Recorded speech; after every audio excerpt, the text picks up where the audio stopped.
Hello students, north Bengal ইউনিভার্সিটির আন্ডারে আমার যে সকল ভাই বোনরা সেকেন্ড সেমিস্টারে পড়ছো এবং যাদের ব্যাক সাবজেক্ট রয়েছে, যাদের ডিএসসি সাবজেক্ট রয়েছে, আজকের ভিডিওটি তাদের জন্য। তারা প্রত্যেকেই চ্যানেল সাবস্ক্রাইব করে রাখো, বন্ধু শেয়ার করো। ঠিক আছে, তোমরা বারবার করে বলছো বলেই আমি তোমাদের যে ব্যাক সাবজেক্টের সাজেশন দিচ্ছি।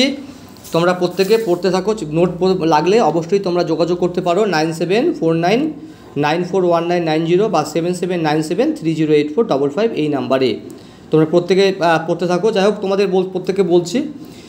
12 নম্বরের প্রশ্ন হচ্ছে, 1 নম্বর, গুপ্তযুগকে সুবর্ণযুগ বলা যায় কি?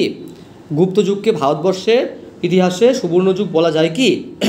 2 নম্বর, হর্ষবর্ধনের কৃতিত্ব আলোচনা করো। হর্ষবর্ধনের কৃতিত্ব আলোচনা করো। 3 নম্বর, ত্রিপাক্ষিক সংগ্রামের কারণ এবং ফলাফল আলোচনা করো।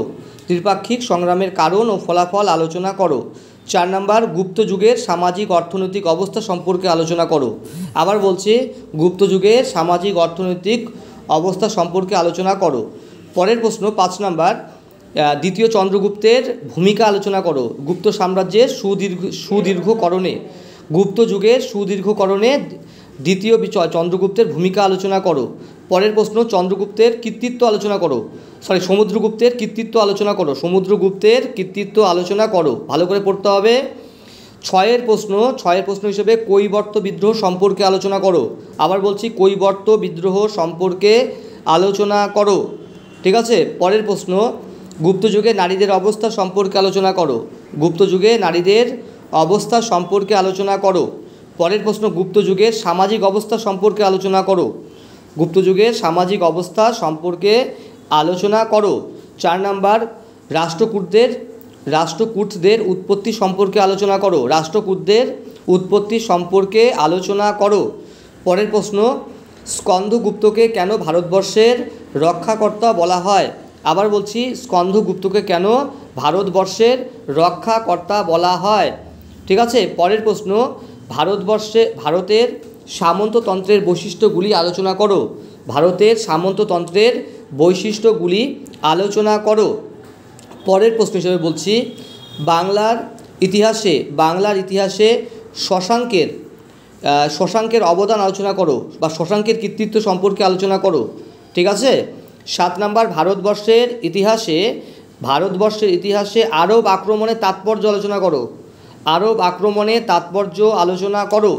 ঠিক আছে। এই পার্টগুলো ভালো করে পড়তে হবে। এর পাশাপাশি 2022-এর প্রশ্নগুলো একটু ভালো করে পড়তে হবে তোমাদের। ঠিক আছে। 2022-এর প্রশ্ন তোমরা অবশ্যই পড়বে, তার সঙ্গে সঙ্গে এই পার্টগুলো ভালো করে পড়তে থাকো।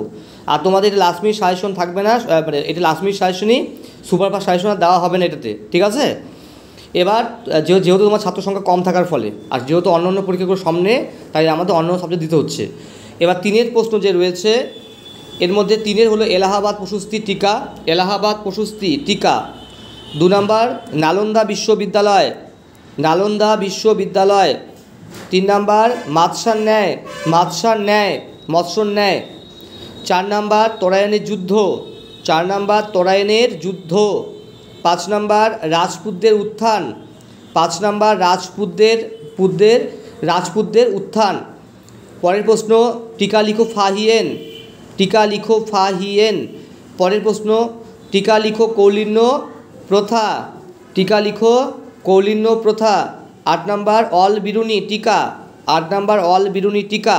এবং 9 নম্বর, গৌড়তন্ত্র। এই পার্টগুলো ভালো করে পড়লে অবশ্যই তোমাদের ভালোই কমন পড়বে। আমি বলবো না 100%, যেহেতু ওল্ড সিলেবাস। ঠিক আছে, তাড়াহুড়ার মধ্যে করতে হয়েছে, কিন্তু আমি বলবো ভালোই কমন পড়বে। ঠিক আছে। ধন্যবাদ, প্রত্যেকে ভালো সুস্থ থাকো।